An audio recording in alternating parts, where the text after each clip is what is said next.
Tonight, we're going to be talking about data-driven decision-making, and I'm presenting this evening with my colleagues, Julia Kelleher and Terry Hodges. So it's not just going to be me talking tonight. And we're going to go to the next slide. Thanks, Siobhan. So good evening, everyone. And I appreciate you being here. Data is actually a topic that I enjoy a lot. So I hope that I share that with the others who decided to be present tonight. But the purpose of being here tonight is to really think about how the community can be engaged and use data to advocate for better student outcomes, some kind of change in practice. And so that everybody in the community, parents, community members, people that aren't educators understand what the assessment data is and how we use it. And that's going to involve sometimes understanding some of these terms that seem a little bit more complicated than they need to be, and getting that vocabulary out there so people feel comfortable and they know when, they don't feel like they're not able to carry a conversation because people are going to use words that they don't know. So we want to demystify things and then really drive this down. At the end, the presentation will land on some examples of questions you can ask. So you can make up your own questions. We just want to provide a model. So that's why we're here tonight. We had gotten some feedback that it was important to clarify the purpose. So to understand what the data is and how it can be used, and then to drive down the questions you can ask. We can go to the next slide. So this is tonight's overview. So I'd love you to unmute, just take a look at these and tell me when you decided to sign up for this, what you wanted to get out of this evening. So who would like to share? Monica? I spend an awful lot of time looking at data. Not awful lot. I mean, I take a lot of time looking at data, and yet I'm still desiring more or different, right? There's something that we're doing at the Christina School District that I think is really good about looking at data and then trying to drill down, trying to look more closely at a specific thing, because the big picture is difficult to pull something out of and to make a change, right? But as we look down in this classroom and, oh, this assessment suggests there's a comprehension issue specifically around vocabulary. So now what other data can go around with that, right? What else can we look at that gives an idea of how kids are learning about vocabulary? So I'm interested to see what other people think about it. I think any topics about data are always interesting to hear. I think there's just a lot of confusion, not just around the vocabulary, but what data is good for what information and why is it being shared, right? Some of it's a big picture, but it doesn't tell the whole story. And how do we learn more of the story and not get the soundbite? That's amazing. Very, very interesting. Anybody else would like to share what they came this evening to learn about? Tanya?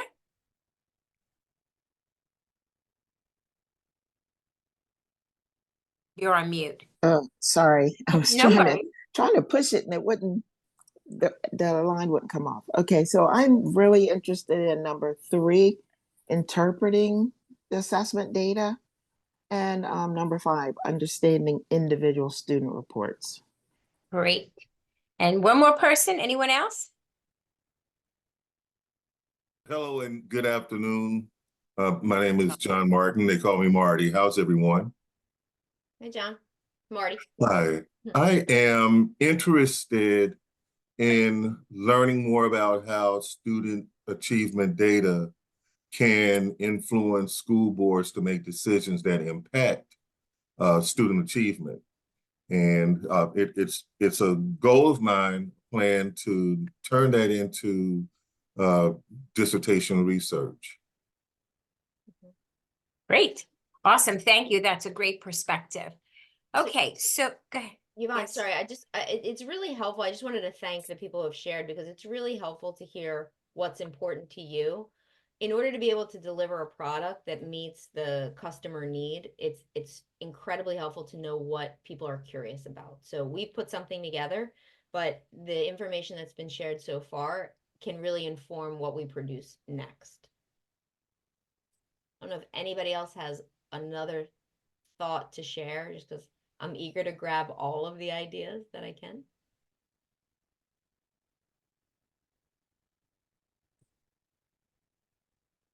All right, why don't we go to the poll, which is next? So as we start this, we're going to take a poll. How often do you currently ask questions or advocate for changes using student data at the classroom, school, or district level? And then how comfortable do you feel using that student data to talk to teachers or school leaders?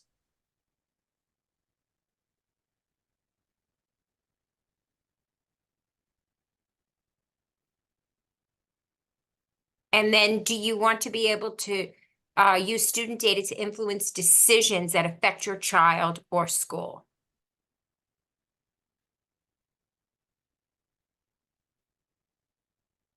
Well, overwhelmingly, everybody wants to do number 3. Great. All right. These are the results. Oh, wait, let me end the poll and then I'll share the results. Can you see them? Yep. So for the first question, it's pretty much sometimes is the most answered, often. One person said never. How comfortable do you feel using it? 50% said very comfortable, and half said not, and half said somewhat. And then, do you want to be able to use it? Maybe one, but yes. So that's really good information to have. Okay, we can go to the next slide. Okay, so we're going to talk about what is student data achievement data. So when you get student test scores back, like if you're a parent and you're getting their test scores back, or if you're a school board member or an administrator in a school district, talk a little bit. I'd love to hear from the audience what you think student achievement data is. Like, give a description.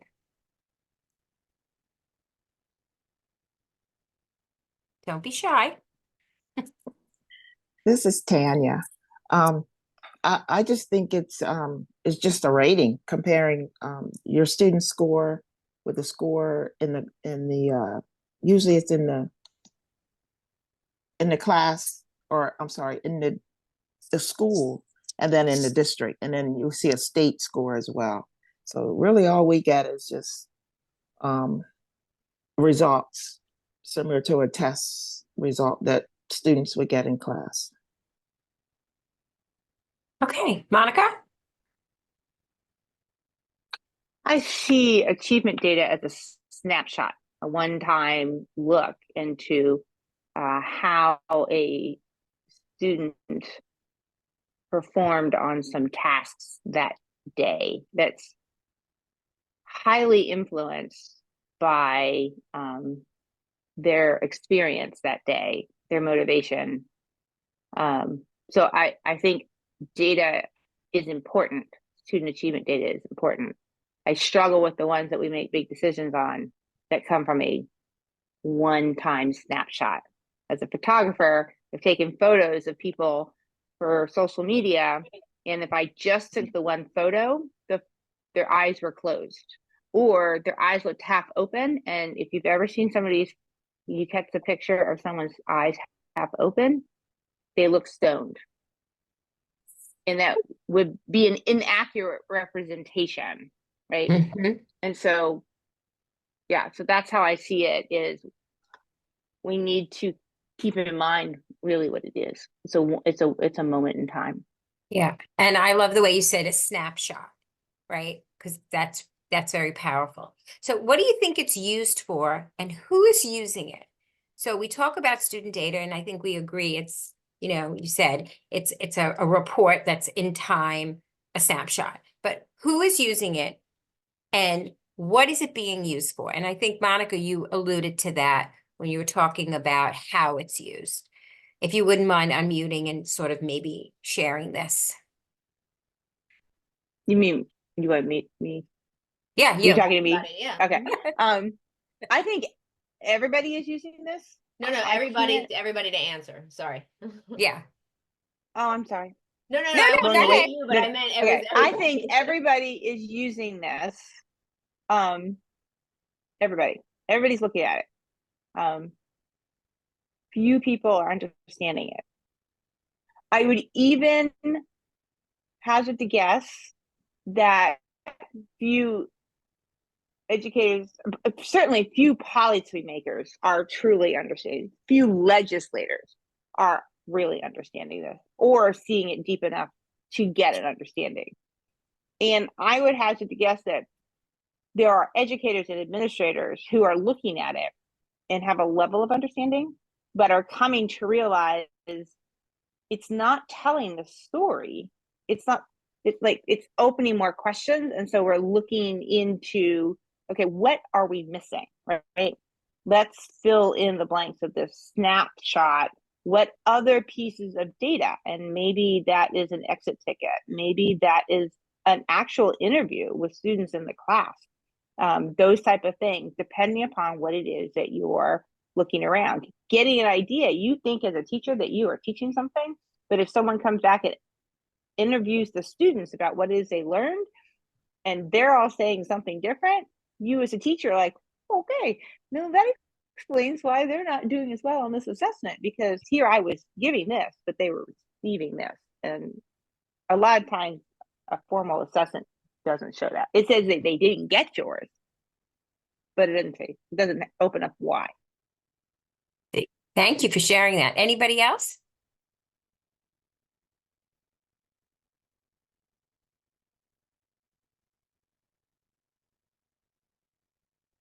Okay, so I think here where we decided, we agreed, student achievement is a snapshot, it's a point in time, and then who's using it? Everyone, educators, parents, policymakers, if they're reading it, to Monica's point, and understanding it. So we're going to go to the next slide, and I'm going to turn it over to my colleague, Julia. Great. I love the example, Monica, of the picture. I think that the idea of taking a picture of a person and that picture doesn't turn out exactly the way is it to be an accurate representation is wonderful.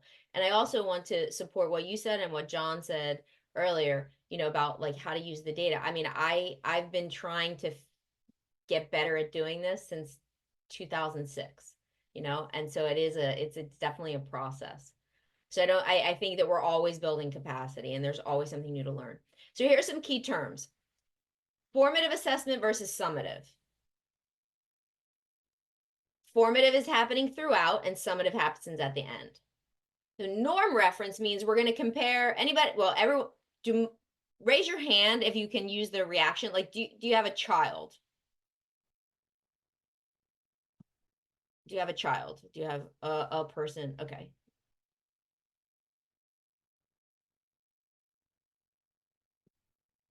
So I've got two. So I got Margot and Monica. Okay. For those of you who weren't able to answer, the idea of like your child has met a developmental marker for age 3, they should be walking and they should be saying a few words. The average height of a 4th grader is, I don't know, 4 feet, right? The average arm span for any youth is, let's say it's X, but for a basketball player, it's like X plus 20, right? So we have these norm reference. There's the way the population performs, and then you break it up into kind of who's in the dead center. They're average. They perform just like everybody else, a little bit above, a little bit below. And then you see these tails on the end that they're really sort of the outliers. And that's like, if you remember going to school, like the CAT test that we took back in the day, or like the SAT, you're putting everybody's numbers together and then you're trying to make it go across a bell curve to figure out who's dead center. Versus criterion reference is like at the end of the day, or like in New York, if anyone's from New York, these Regents exams, you had criteria, you had stuff you had to know at the end of the course. That's very different because you're not comparing your performance to anybody else's performance. You say there's 10 things you need to know. How many of those 10 things did you know? So it's different, right? And all of these things are important. So some of that data we get as we go, some of it we get at the end. Some of it we try to normalize so we can compare people. Others are, do you know the facts or not? And then finally, which Terry's going to talk about in the next slide, is to disaggregate it, which was a point that came up earlier. If you look at just the totals, if we say 40% of kids in Delaware, grades 3 to 8, can do math or reading on grade level. We're losing the performance of subgroups. We're losing in the average how every individual group is doing. And I think if we don't pay attention to those subgroups, we do it to a disservice of the children. So with the next slide, Terry, I'll turn it over to you. Thank you very much. Hi, everyone. My name's Terry. So as Julia, just explained, when we're talking about disaggregating data, we're talking about breaking it down and looking at it at a more granular level. So here on this slide, you can see there are a couple examples of the different categories that data can be broken down into. You're taking aggregated data, which is the total, and we're looking at it now in specific components. Does anybody know, or can anybody give me any benefits of why we might want to disaggregate data? Anyone? I'll hop in here. Okay. Looking at the disaggregated data allows us to be able to see how each of these populations are being served. And it also provides an opportunity too, if there is, let's just say, you have the norm, right? Or the average. And if there is, if any of these subpopulations are performing below the average, it provides an opportunity for educators, or in this case, for the boards to support educators in finding ways to have interventions to help close that gap. Absolutely. Excellent. Anyone else? When you're thinking, Monica? Yeah, I mean, just to kind of add to what John said,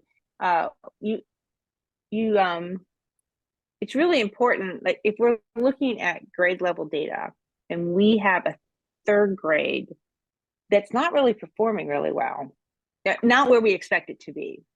One of the things that's important to look is, how did that grade perform in second grade, right? Did they perform really, really well? And now they're not? So that's a different story than, wow, you know what? They were still struggling in second grade too.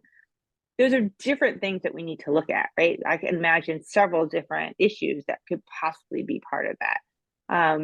The same with, say, gender, right? If in science classes, the males are outperforming the females, why is that, right?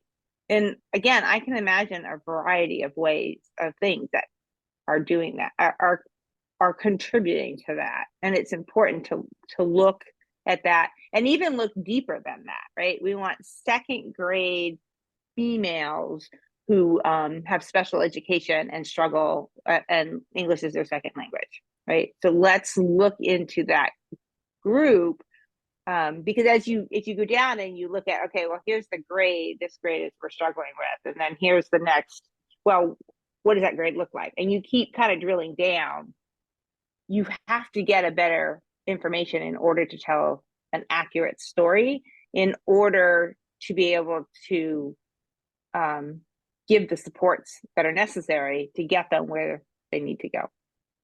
Absolutely. Julia? Sorry, yeah, thanks. And Terry, for letting me make a comment. And I just wanted to build on what John or Marty and Monica said.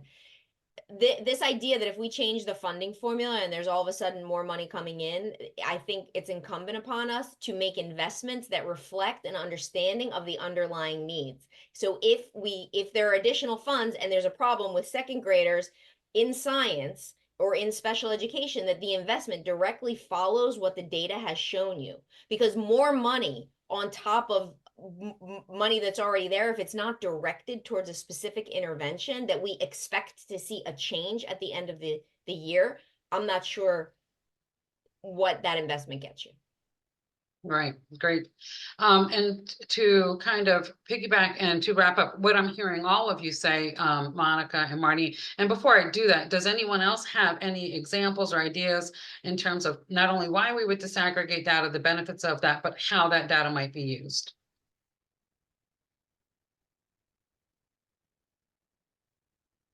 Okay.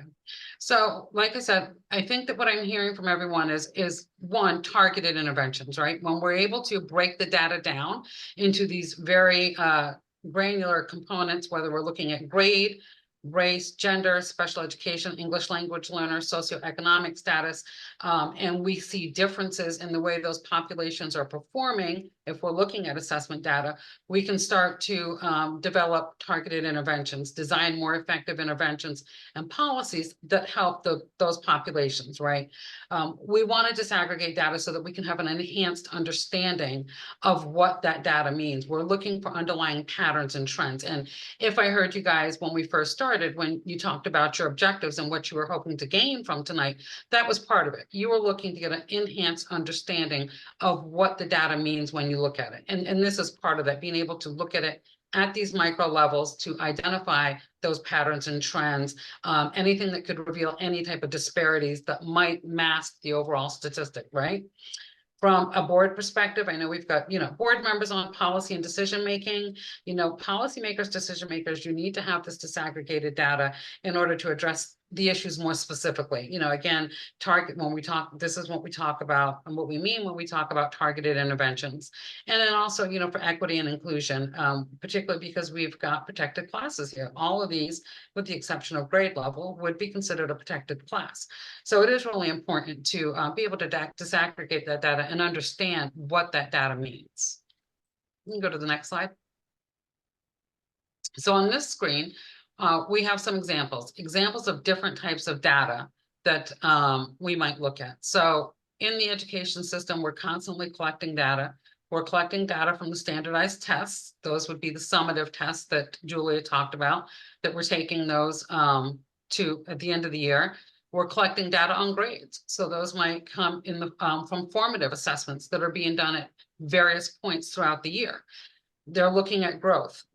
How did the student grow from one period of time to another period of time?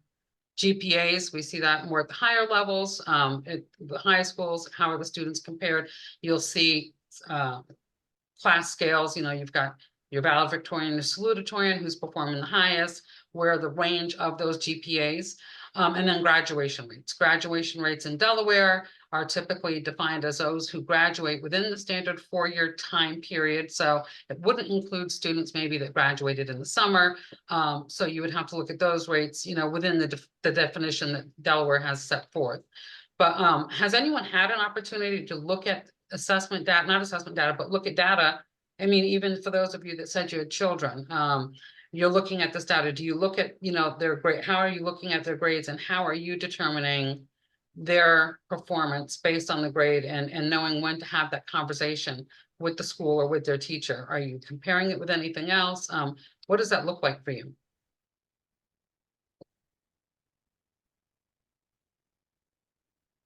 Or even if you're an Go ahead, educator. Margot. Margot has her hand up. Oh, don't see her. So my daughter goes to campus community.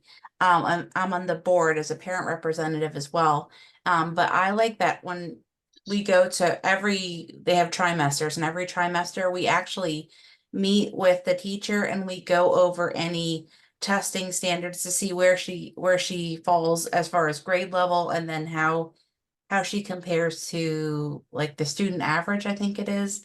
And they go into depth on like what her test score means, what she might need to improve on, and then maybe her areas that are she's stronger, and how they're gonna either continue to challenge her or to help her where she needs extra help. I find that to be helpful as a parent because I'm not a teacher, so I'm like, it's all kind of new to me, and it's changed a lot since I was in school. Thank you very much. Yes, those are great points. Anyone else? Uh, Go ahead. This is Tanya. I actually like what Margot said. That's great. They don't do that in my district. They do go over the grades, the student grades, but the assessments that's taken once a year, that is normally not discussed at any of the in-service or conferences when we have for students. So they don't really discuss that at all. So, I mean, you can see when you get the assessments where your student is, but as far as why their grade is like it is, what the staff are doing to help your student improve, those kind of communications I have not been part of for my students. Thank you, Tanya. And I'm glad that you brought that up. You both made excellent points. We can move on to the next slide. You both made excellent points in terms of how you look at this data and what information is shared with you. And that's part of what we're here for today, to help you become familiar with the data, familiar with the terminology, and know what you're looking for and what you should be looking for, so that you can start to have those conversations with decision makers in your district, right? So when we're looking at interpreting assessment data, there are a couple terms here, and Julia had mentioned at the beginning, part of getting, familiar with this and being able to be an advocate is to be at the table, have those conversations, and understand the terminology that's being used and in what context it's being used and what that means. Has anyone used any of these terms, had any of these terms used, or is there anything on here that you're not familiar with at all?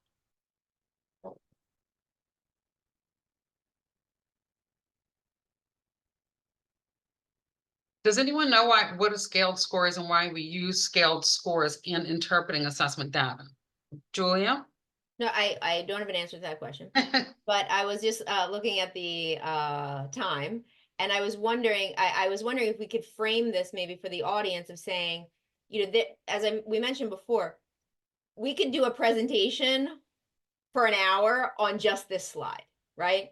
And so given that we're almost halfway through, we could do this slide, but then maybe we could look to jumping to the reports. But if people are interested, if you let us know and you want to, we can go through and do a presentation just on these measurement techniques. All right, so what I'll do is I'll quickly summarize these, because I think that understanding these is going to be important in looking at those reports, right? Yep. So when you have scaled scores on an assessment, the purpose is so that the scores, we can make them direct and fair when we're doing comparison about exam scores. You have to be able to compare, apples to apples, oranges to oranges. If you're doing cross comparisons, you're not really getting accurate data, and it's not really an accurate assessment of that student. The cut score is the minimum score that's needed for a student to be considered proficient or to pass the test. Like, I don't know, when we were in school, I mean, I'm from New York, like Julia, it was like 65, I think, 70, something like that. Proficiency levels, we'll see that on the next slide. It's a category that just tells you how proficient your student is in any particular category, or the category that's being measured. The range is the low and the high end. So where's the lowest performer? Where's the highest performer? And then trends, again, looking for any trends, any patterns. Are we seeing something happening more often among fourth grade students versus third grade students, so on and so forth. So I'll go ahead and move to the next slide so that you guys can get a look at the score reports and in the context of the terminology that I just used. So here is the score report. So this is what I was saying, Terry, maybe we could have time to do this we do it a session just on this. And So do you want to skip all this? Yeah, skip these two and then we'll go to the state one. Okay. Yeah. All But right. if folks are interested, which we could be here for 3 hours, we could literally, I'd be happy to do it. No, there's a lot of information with the data. So when we're looking at the state report, and I think Tanya, you mentioned this, or a couple of you mentioned this earlier, you get this report and it's compared across different levels, right? We have student to student, school, district, and then the state level. So here at a state report, what you're looking at is the total number of students that were enrolled in the public school system, K through 12, for that academic year. And then what it does is it disaggregates that data a little bit more. So out of those students that were enrolled, in this case, 40.76% were English language learners. The graduation rate was at 88.9. We see the attendance rate, we see the math rate, we see the college rate. Does anyone have any ideas when you're looking at these scores? So, the math score, 30%, 30.91, 31% of the students were proficient in math, and 40.76 were proficient in English. So knowing those scores, looking at the other data that's on here, would you be able to make any reasonable or conclusions based on some of the other information that's on this scorecard? Yeah, we're graduating kids who can't read and do math. So that's one. Good job, Tanya. Good job, Tanya. You know where I stand on that. Or the test isn't accurately determining whether kids can read or do math. Well, it goes actually, back to the criterion versus the norm, right? Like, it's what are we testing? Are we testing for specific facts in a certain thing, and then we're just saying, did you know it or didn't you? Or we're putting it on a scale and we're trying to rank students. well, and this is Yeah, the it's much more complicated than that. this is the Great. smarter balance test, which is the statewide test. If you look at the national test, it's even worse, our scores in Delaware. The other thing I just want to, something that people should think about is the percentage of our students in public schools versus private schools Mhm, compared to other states mhm. that we're being compared to. Yeah. So it's, So really I'm good. not saying that we're all like, we have work to do. We need things to do. We have to work on this. But the state report card gets a lot of people upset, Mhm. but it's not really helping. Mhm. Right. And we haven't really changed anything in decades. Why is that? And so to Right? Monica's Those are the questions I'm asking. Good point, Monica, about not things changing in decades. Right. So to Monica's point, like it's a state report card, and it is very difficult to compare our state report card to students in other states, simply because of the way that Delaware defines some of this stuff. So the graduation rates necessarily aren't going to be comparable to other states, but we could look at things within the state that might be contributing to that rate. Why are 88.9%, only 88.9% of our kids graduating within a defined time? Why are only 40% of our students proficient in English language learning? Or English language arts, I should say. You know, maybe the attendance has something to do with that. So when we're looking at these scores, how are we going to use this data to change policy and drive decision making so that we're improving on the scores or the areas that need improvement? Monica? Right. So I think we also have to ask ourselves, how is that data being collected? Before I got on the school board, I thought of graduation rate as the number of students who entered 12th grade and the number of students who finished 12th grade. That's not true. It's also not true the number of students who entered 9th grade and the number of students who 4 years later finished 12th grade. That's also not a true statement. It's the number of kids who have at any point enrolled in any of your schools that do not finish 12th grade, even if they have not been in your schools for 10 years, right? So that's how we define graduation rates here. And public school administrators have to jump through hoops to figure out where a child may or may not be to get them taken out of their roles, off their roles, in order to affect their graduation rates. And that concerns me, right? What is it?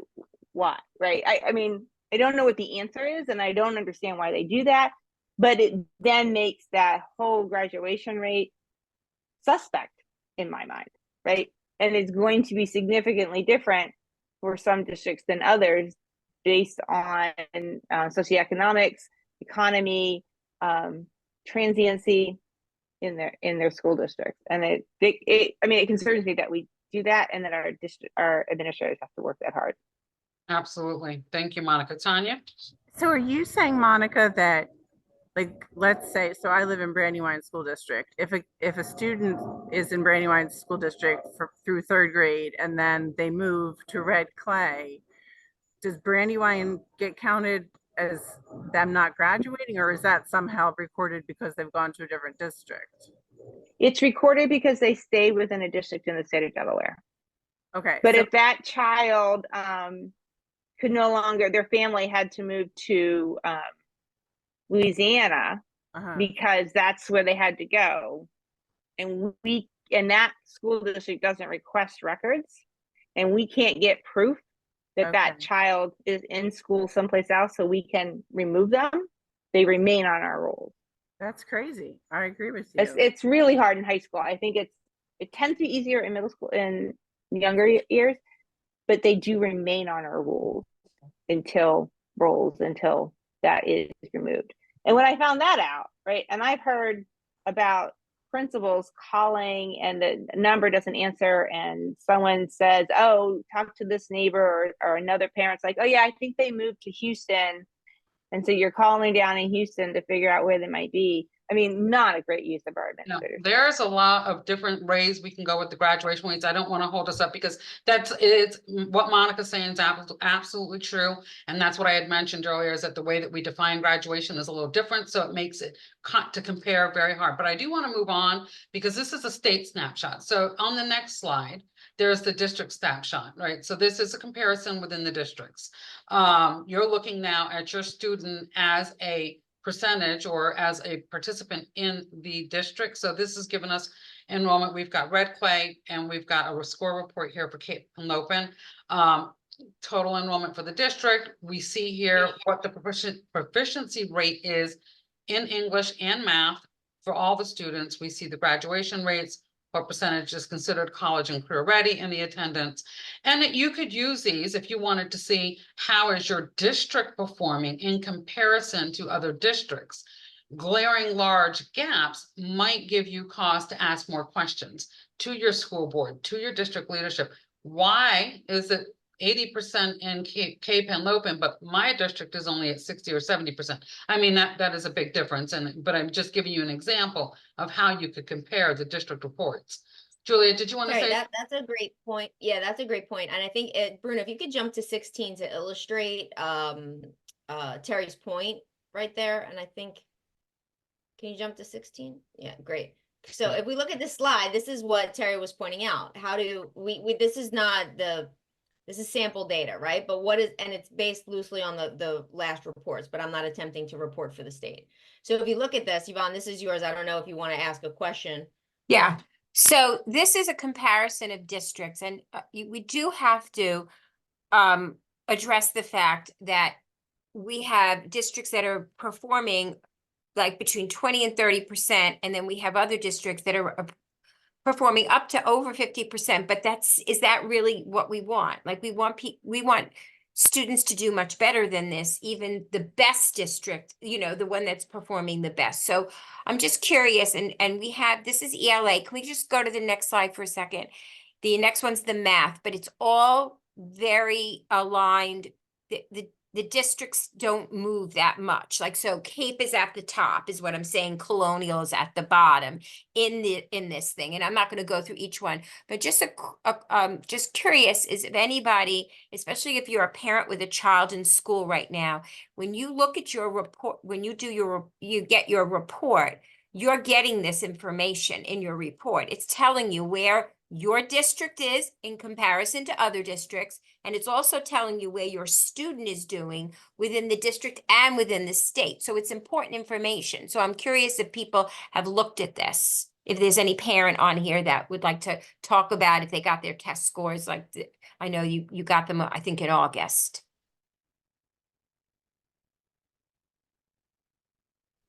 Yeah, for the most part, I'm sorry, Tanya, go ahead. That's okay. You can go ahead. For the most part, the data isn't produced and distributed like this. And so does anybody think that this is a helpful way of seeing how everyone ranks versus the scorecards, right? The scorecards are just showing you numbers. They're not showing you numbers in context. Right. Yeah, it's definitely not like this, but this is a summation of what it looks like. So Tanya, when you got your child's report, were you able to read it in a way where you could see where your child stood in comparison to other students? I guess that's the question. I have actually not seen the reports because the email that we received, the code was only good for so many days and it's expired, and I've requested a new one and I still have yet to receive it. So you don't get it in the mail anymore? No, they're emailed to you. Okay, with a code. With a code, and the code is only good for 5 days. Yeah, I didn't even get mine emailed to me the last couple of years. I think since COVID, it's become chaos. You don't get it. This is the first year they've emailed them, but again, they email it and they say if you have questions or if you need to get a new code, here's an email. But I haven't gotten a response back, and it's been at least 2 weeks now. Wow. Heidi? Okay, unmuted by memory. Yay, I didn't have to be told. I just wanted to share. So I do not have a child in school presently. When I did have children in school, and this is now like, a dozen years ago. Yeah, about 10 years ago. I did look at schools. Like I tried to compare. I mean, it didn't matter. I wasn't moving, right? So you're kind of stuck with where you are. But as an advocate, I'm a family support professional with Autism Delaware, I get calls all the time related to like, I'm coming to Delaware, where do I go? And I do use information like this. I share it with families, obviously related to how the needs of what their children will have, as best to my ability. So I just wanted you to know it's not for naught. I do share information like this all the time. So I thank you for Good. putting it together. Oh, thank you. Thank you for your comments. You want to Okay, look we're at gonna the move. next two, I think we have grade level, right? Yeah.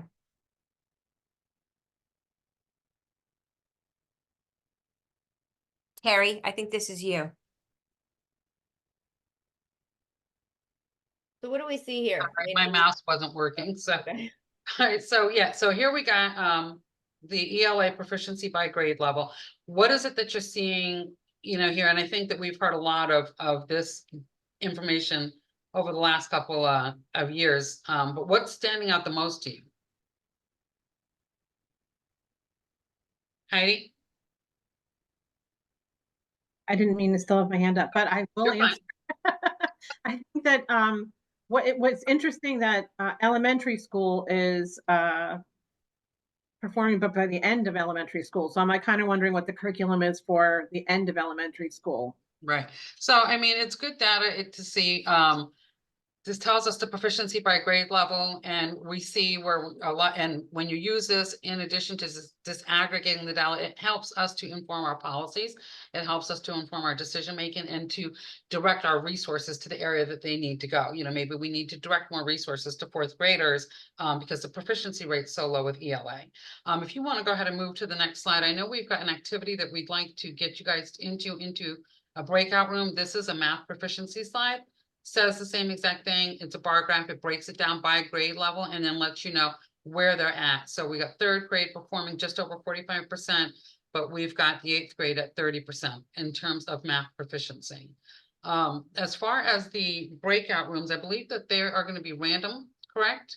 So what I was thinking, Terry, given the number of people we have, I think we can they are going to be random, but I think we're going to put folks in a room to be able to talk, and then you have about 5 to 7 minutes to do that. And then we'll bring you back. I don't know if we want to do this slide real quick and then the activity. This is just, I think, the last one on race. Yeah, so this has been disaggregated based on race, and this is really important data because this is what we're using now to inform some of our decisions and how this is what we use or what the state uses and the district uses in terms of allocating resources. We are able to see where our highest performing populations are and where our lowest performing populations in both math and ELA. We can see that African Americans are performing at the lowest level with 31.9% in ELA and just 25% in math. So again, looking at different parts of disaggregated data will really help determine why. Try to figure out why is that the case? Why, do we have Caucasian students performing at 51%, but the Hispanic and the African American students performing at lower rates? And out of that percentage, how many of them might, how does socioeconomic status impact that? How does English language learning status impact that? So there are a lot of different variables that go into this, demographics, when we talked about the disaggregated data, but that also helps to drive and inform decisions. And you can see in the middle, the mean where everyone, all students, that's kind of the average, either above or below. Okay, so Bruno, the next slide, you're going to go into a breakout room to do the activity. Right. Before we go in, let me tell them what the activity is. Can we go to the next slide, please? No.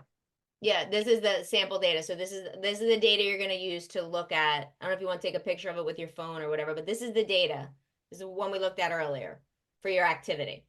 So this So is is that accurate that it's not in order by grade, that fifth grade? Yeah.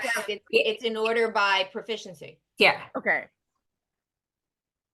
So we've got 5th grade doing well, then 3rd grade, then 4th grade, and who's doing the worst is 8th grade. Six. I'm No, sorry, is that sixth grade, sixth grade. Yeah. Right? So this is the data you're going to use. This is ELA, grades 3 to 8, and proficiency levels. Okay? So take a picture because you're going to need it for the activity. Done. Okay? All right, Bruno.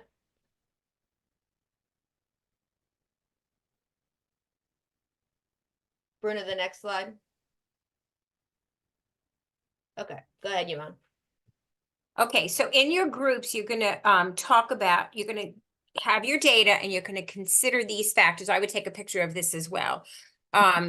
You know, you want to consider technology, curriculum, teacher experience, like that's a big thing if a teacher's not experienced. Student engagement, are the students paying attention or are they on their cell phones? School climate, which it means, you know, do they feel safe and secure? It doesn't mean if the air conditioning's on. I just want to be clear because some people get confused because school climate could be the air.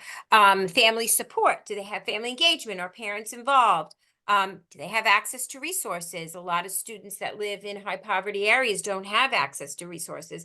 And do they have after school programs? So these are things that you want to consider. If there's other things that you think of that you think you should consider as factors, please share those out. So we're gonna, is the next slide is this share out, I think, isn't Right. it? So they're going to go in the Right. groups, right? Bruno, you'll So we're them gonna in. put you in, random, for how many, four Like in each 3 group? minutes. I think 3 to 5 minutes. It should be fine. So what did you come up with, Tanya? Well, we concluded that in 5th grade, you're the oldest in the school and you've been in the same school the whole time. You figured out how everything works. Terry pointed out that you're still in classes where you don't have to move from class to class. And then when you go to the 6th, 7th, and 8th, you're in middle school, which just is a difficult time generally. Yeah. You have to move classes, you are learning a new school. I mean, there's just lots of angst associated with 6th, 7th, and 8th grades.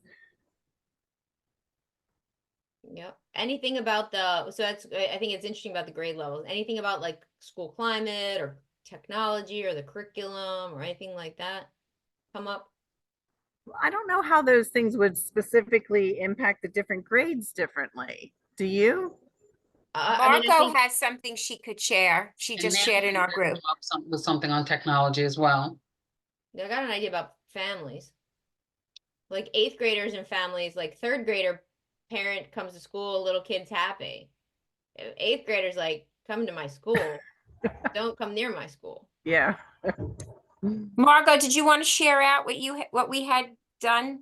Sure. Yeah. So we actually had two things. Heidi had a good idea, I mean, about the curriculum. It's like, what are they learning in those grades? Is it, is it more fun? Are they having more fun in 5th grade versus 6th grade? Is it something that's harder to teach and it's a little bit more boring? And then I just brought up that I know in my daughter's school, they have an after school program, but they age out after 5th grade. These kids are getting a little older. They might be staying at home a little bit more, and the parent engagement is a little bit less, and that could be leading to a slump in test scores and just overall school performance.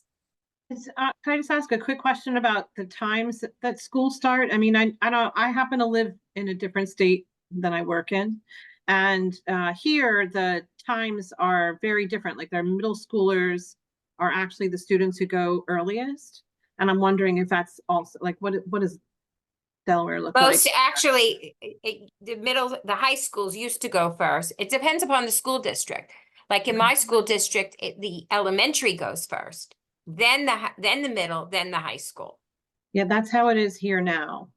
But it's different in every school district in our state. Okay. So that wouldn't account for the difference. Just was wondering. Well, that's great. We have about 5 minutes left, and I know the team has a lot of good examples that they want to give you in terms of questions to ask. So, Bruno, if we go to the next slide, here are just some questions that we think at the school level you could ask. So, how does the school plan to address proficiency between grade levels? And how are they monitoring instruction throughout the year? How do you know you're not going to wind up in the same place at the end of the year? Because you're taking these formative assessments and you're gathering data. And then how are resources being assigned? what plans are there to give additional resources? If 6th and 8th grade are doing the worst, are we putting more resources into those student populations so that they have an opportunity to excel? Margot, we'll call on you as we go to the next slide, which I think Yvonne, you have. Yeah. Not this one, Bruno, the next one. Go ahead, Wait, Margot. can you get back? I just wanted to get a picture of those questions. I'm Oh, gonna sure. share them with We're the- going to send everybody the PowerPoint that Oh, registers. beautiful. so Thank Don't you. worry. Thank you. Thank you. So these are questions you would ask at the school once you get report. Now I'm a little upset about hearing how you're not getting your reports, but that's a whole nother discussion. But you want to think about your school plans. Do they address proficiency gaps between grades? Because we saw on that slide how, like even Tanya said, what are these supposed to be in order? No, And it's because Oh, sorry. I'm sorry. I thought these in order. I thought you were asking me. Are No, these in no, order? no. That they were in the order of proficiency instead of an order of how you would want to see that 3rd grade, then 4th grade, it got better, right? So that's a question to ask at the school. And are there after school programs? I think Margot shared in our group that in her school, there's no after school programs after 5th grade when they still need them. So another important thing to ask. Can you go back to the other slide? I don't know what's going on. So I think your questions are on Okay. 27, Yvonne. Your ones are on 27. So go ahead, Bruno. Oh. Two forward. Yeah, we weren't on the right one. Go ahead. Oh, These are your okay. questions. All right. So, using your you should be able to speak up for your child and advocate for them. So you want to be able to know how your child did, where they are in relation to other children in the grade level, right? That's important. And you also want to know where they are as far as from district to district. And what do the assessment results indicate about your child's strengths? Are they telling you, oh, your child, like it might say your ELA score, let's say it's just high, but it should break it down. You want to know, well, are they stronger in this part of ELA, in this part, in math, the same thing. You know, you want to know, does my child struggle with algebra or are they struggling with geometry? So those kinds of things. And you should be asking about proficiency levels, you know, where your child falls, because these tests are used really, I'm not even sure what we're using them for because it's changed so much over the years.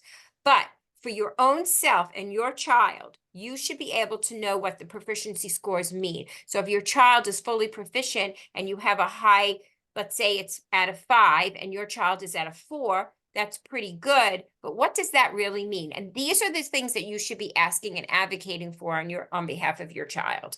Okay, we can go to the next slide. And then Terry, you want to bring us home with these last questions? Yep, so using the data to engage your district leadership, Yvonne just talked about, you know, just being an advocate, but when we talk about our district leadership, these are things that you can go to your school board with. Show up at your school board meeting, sign up to give public comment. When you're looking at this data, you want to know how does your school compare? How does the district compare to other state averages? What type of interventions is the district using to address some of the deficiencies and the low proficiency rates among some of the students? How are they allocating resources to make sure that, you know, the students are getting the appropriate supports and services that they need so that they can be successful in the areas that they're currently underperforming? And then also, how are they using that data to drive and inform their curriculum and their instruction? Does something need to change in the curriculum and the way that it's being taught? Are there different materials or resources that could be used, whether that's after school programs, pull-out programs? You know, I know that years ago, my district had a math navigators program and they pulled it. And as soon as they pulled it, within 2 to 3 years of data coming back, our math proficiency levels plummeted at a building level. So those type of things are important. And then again, like I said, asking what plans do they have in place to address, you know, the student levels. And then it's at 6 o'clock. We want to launch a poll real quick to get your feedback. Margot, I know you have one comment, but just your key takeaways that, you know, these are quantitative indicators of academic performance. There's different ways of looking at it. Comparing the results is important, no matter at what level you're comparing it. When you disaggregate, you're able to see subgroups, which sort of tells you the real picture. These large generalizations aren't telling you the whole story, and it takes a lot of practice to figure out what questions should you ask, and you figure out those questions just like you did today. You figure out, talking to other people, say, what do you think it is? Well, what do you think it is? Well, I heard this. Well, what do you think about that? And so those are really the key takeaways. like we said before, you could probably have, we could have 15 sessions on this. And if you're interested, please let us know, because we can do an in-depth deep dive. We can do it for districts on specific, for specific schools or specific districts, or we can do it for the public. So thank you all very much. And if you can answer the poll questions. I lost the poll I question. lost, yeah, I lost them too. Oh, okay. And then there's also, we're gonna put a survey real quick in the chat.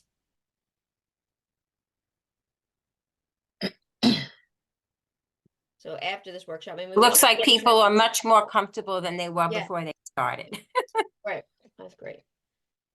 You have that survey, Bruno, maybe you could put in the chat, and then Margot, you want to share your point? We'd like to thank you all for being with us tonight and taking up your time. I know it's very busy after work, so thank you for being here. But go ahead, Margot. Yeah, I just wanted to say, it's important that parents know that they can reach out, even if it's something like they're not on, if they don't understand what their students are learning, because if they don't understand it, they can't help their students at home with homework and that sort of thing. And that's something I suggested to my school board is, not just tutoring for the kids, but maybe also having a place where the parents can reach out if they're not sure what the kids are learning and how to help them complete their homework. 1000%. Marty, please do invite your friends. Yeah. So, Marty, the next one we're doing is like this, but from the district, from the governance perspective. It's the sort of the same tables, but what is a board member? So what should a board member be doing? Where this was really driven towards what should a community member be asking? So if you can get Thank more you people to so- come, that'd be great. Yeah, thank you for that. I definitely will. Tanya, go ahead and then you'll close us out. Yes. So thank you Tanya, so much, everyone, for coming. I think, Tanya, you had your you hand have up. your hand up. Did you have I a did. question? I did, but Julia answered it because I was going Okay, to say, perfect. I was going to ask about the board because I don't really see the board discussing these tests at board meetings. So I guess I'll ask that at the next one.